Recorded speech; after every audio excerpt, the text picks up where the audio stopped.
It's no secret that you and Whitney have, had your issues in the past. Why do you think she referred to you as the villain this season? I have not done anything besides calling you a villain, which I stand by. I will be your villain, bitch. Like, you are game on. I'm game not on right now. asking You you want to me be to a be your villain. villain? I'll be your villain. And who would you say is the true villain this year? No one's strong enough to be the villain, I think, and that's like a true statement. Like, I think you have to be really mentally strong, and I understand why she would say I'm the villain, because I'm mentally strong, I'm direct, and I'm thoughtful with how I say things most of the time. I think what happens is every year at the reunion, Whitney gets called out on her lies. Like this last reunion, she was like, you didn't check on me, and it's ways to denigrate my character and to like make herself a victim. And so like this last time, at the reunion, I was like, no, I checked in on you.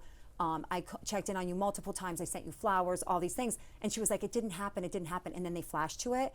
And then I saw on social media, she was like writing like books about like, oh, they made that up. And I'm like, you can't make that scene up. Like, it happened. They flashed to it in real time. So I think she just had a hard time with that. And she said, Lisa doesn't like to be wrong.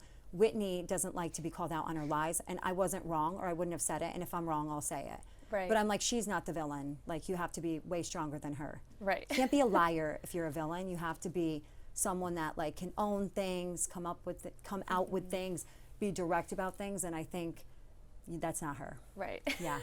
Well, you weren't the only one who went off on her at your dinner party. By the end, she's also got Meredith and Heather yelling at her.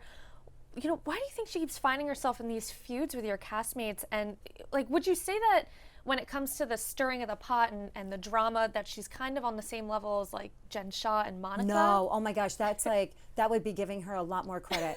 Not even a little bit. I think she finds herself in this position because she'll feel like she's not getting attention, so she lies. And she's lied about Heather. She chased Heather out of the bar in Bermuda and was like, you talked about you're benefiting from me. And Heather's like, no, I'm not. And if you read what Heather wrote, it's the antithesis of what Whitney's saying she wrote. So when you lie about people, they're going to get frustrated and they're going to call you a liar. I've accused everyone in our core group of having affairs. Stop! You chased me out of the bar! In New York, I wanted said, I to need address space. it. That was a f***ing lie, which makes you a liar.